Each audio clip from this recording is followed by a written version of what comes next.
Pour moi, avoir le marqueur X sur mes papiers d'identité, c'est une des seules manières rapides vraiment que je peux dire aux gens qui vont interagir avec ces papiers-là qui je suis de façon privée et confidentielle. Et aussi d'une façon qui est maintenant acceptée en société. C'est ça que ça représente, le marqueur X. On a enfin une place sur la place publique. Allô, moi c'est Gabrielle, je suis un créateur sur TikTok. Mes pronoms sont IEL avec accord masculin et je suis une personne transgenre non-binaire.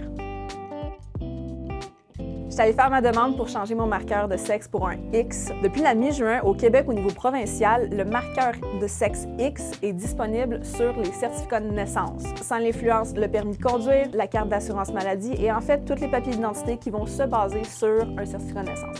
J'ai amené mon père à être témoin pour mon changement de marqueur de sexe. Je voulais le faire participer un petit peu à cette nouvelle étape-là de ma vie. Je savais que j'allais sûrement le filmer, le mettre sur TikTok. Je pense que c'est immensément important de montrer des parents qui sont là pour leurs enfants, qui veulent le meilleur pour leurs kids puis qui font confiance à leurs enfants de savoir ce qui est le meilleur pour eux.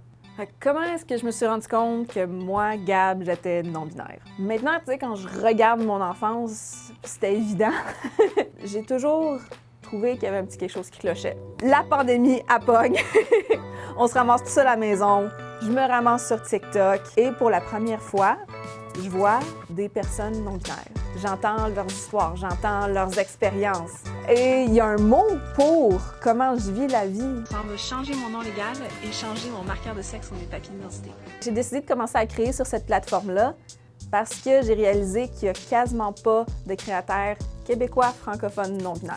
J'ai fait le choix d'aller sur une grosse plateforme publique et puis de vulgariser du mieux de mes capacités des concepts qui peuvent être difficiles à comprendre. En français, le pronom qui me décrit, c'est IEL et j'utilise le masculin pour mes accords. Ça veut dire quoi être non-binaire? La non-binarité, c'est une entité. Ces temps-ci, on me demande, Gab, si t'es non-binaire, pourquoi est-ce que tu fais une transition physique?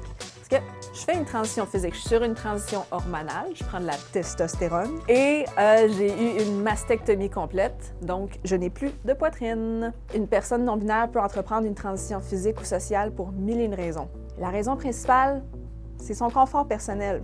Dans les derniers 2 ans, j'ai entamé une transition sociale, une transition physique, mais ce qui est vraiment plus venu me chercher dans tout ça, c'est de rencontrer d'autres personnes comme moi. Et il n'y a rien de plus beau pour moi dans la vie qu'un petit jeune en Abitibi-Témiscamingue qui m'envoie un message parce qu'elle a peur, mais qu'aujourd'hui, elle a un petit peu moins peur.